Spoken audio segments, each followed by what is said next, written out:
Hi everyone, this is Shavaya Loves Makeup, and I'm going to do my July favorites.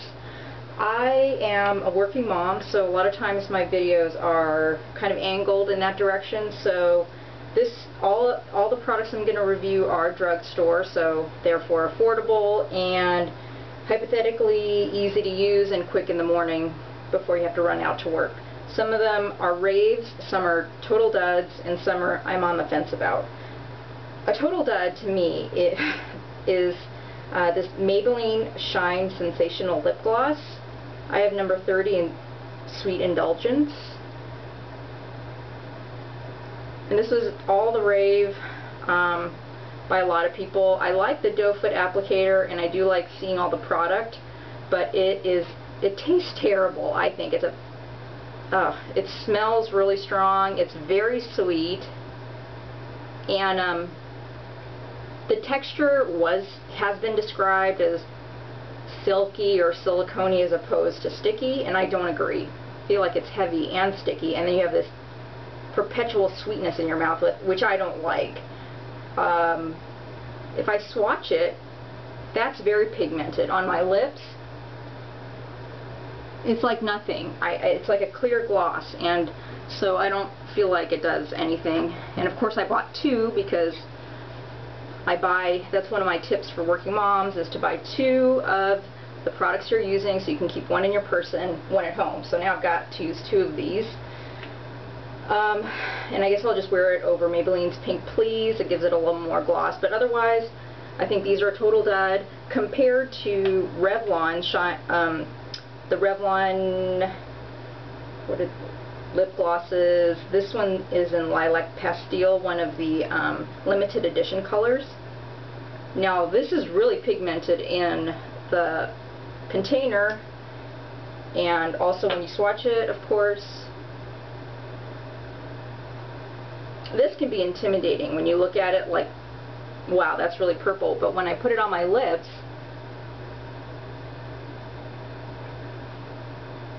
I mean, now I see a color and it's not intimidating at all. This feels really good. I don't taste anything. It's light. It is not heavy or sticky at all. So I would rave about the Revlon lip glosses over the Maybelline Shine Sensational anytime, any color. And I really like the Lilac Pastille. I'm going to try and get another one. I don't know why I only got one when I usually buy two of everything. So rave on this. Another dud is, oh, it's also from Maybelline, are these Maybelline Eye Studio Quads. This one is in Taupe Temptress. I mean, first of all, it is super, super glittery, and there's a lot of fallout. I mean, I could see the glitter. You can see the glitter before you buy it, but, you know, you swatch it. Yeah, it's super glittery, but there's just so much fallout with this product. And it made my eyelids oily. It seemed like it was a mess. It's a mess. And I think when you compare it to something like, this is from L'Oreal, you know how they have the celebrity inspired ones. This is Eva Longoria's colors. Look at the color, look at the quantity difference. You get so much more in a quad like this as opposed to this, and I don't even know how I'm going to use all the colors. This can't even be used as a highlight. I find it so shimmery, and it was my bad because I saw the shimmer, or maybe I just didn't notice it. That was the problem, and I still bought it. So I'm going to try and somehow incorporate it into my makeup. In contrast to L'Oreal, I'm finding a trend here. I am liking L'Oreal and Revlon products a lot more than Covergirl and Maybelline especially. So L'Oreal is doing a great job, and so is Revlon. So these are the L'Oreal Hip Studio Duos, and this one is also frosty, but for some reason there's not a lot of fallout with this product. I was wearing it earlier today. You probably can't see much of it left, but yeah, it's glittery. It has some frost to it, but there's not a lot of fallout, and you can manage it, and it doesn't make my eyelids oily. I don't know if that is the case with either any of you out there, but between the two, well, of course this is not a quad, but definitely hands down with the L'Oreal Hip. Love that. Another dud. Covergirl and Olay. This cream blush. I didn't even know how to open it first, or I'm an idiot, I guess. But one swipe with this thing that comes with it, and there's just so much pigmentation. I didn't even know what to do with it. I thankfully have seen other tutorials about how people are saying, well, it's best to use your fingers. Oh, okay, I don't really like to do that, so I need to get like a stippling brush, I think, to put it on. It's very pigmented.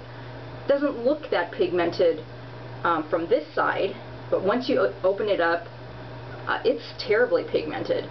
And I mean, you've really got to blend that in.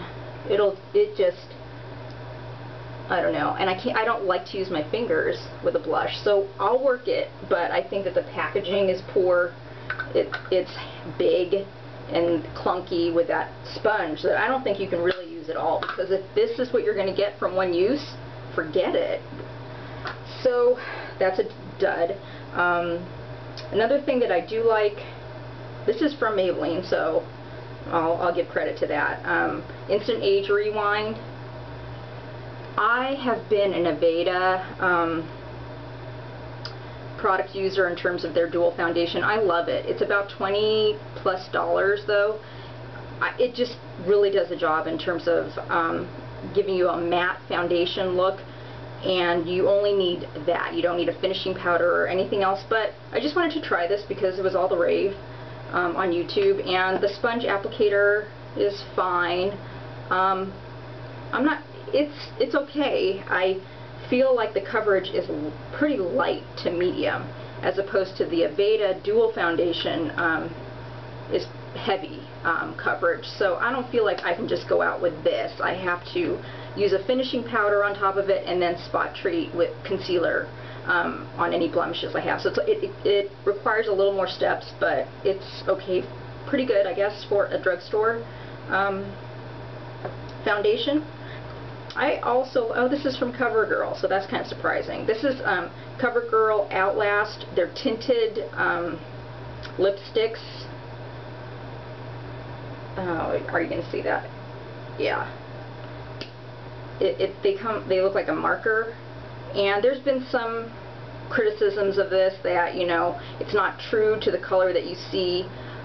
I find that it is. I'm not going to put it on because I've already got some of Revlon gloss on, but I find it's pretty true to the colors. Well, in particular this one, this is 420, and it's a mauve, and it will come out as a true mauve. In terms of how long will this stay dry and last, I don't know. It is very much like a marker. You have to shake it before you use it. So in terms of longevity of the product, that is yet to be known. I do like this is L'Oreal Studio Secrets Primer. I have used Laura Geller's primer, and I think I prefer it, but in terms of a drugstore one, this one's pretty good. I don't think it breaks me out, and it goes on smooth. I don't like the Rimmel one that's tinted, even though it disappears on your face. This just seems better for your face for some reason, and again, for a drugstore primer, I think it's pretty good. The last thing that I'm on the fence about is Maybelline's Dream Mousse Concealer. I'm in Fair Light. Maybe I'm not. That's the problem. The Dream Mousse Concealer. And I got this particularly, especially for under eye concealing, and it's really, I mean, I barely touch it, and I get some on my finger, and I have to be very careful about how much I put, because it seems like a little goes a long way, and I'm still experimenting with this. I will sometimes use a little concealer brush, and it does, because it's one shade lighter than my natural color, it does tend to brighten this area, but I feel like it sinks into fine lines and wrinkles that I already have. I do use a cream on my eyes beforehand, but I'm still on the fence about this and looking into other eye concealers. So I think that is, oh, there's one more thing. It's actually in here. pardon me for 1 second. This is a rave for the Whitening Boost by Arm & Hammer.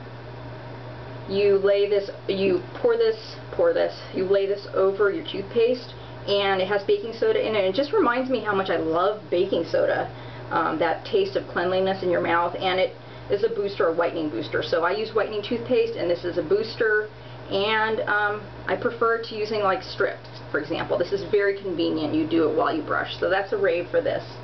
I think that's all for now, and just wanted to share those real duds, in my opinion.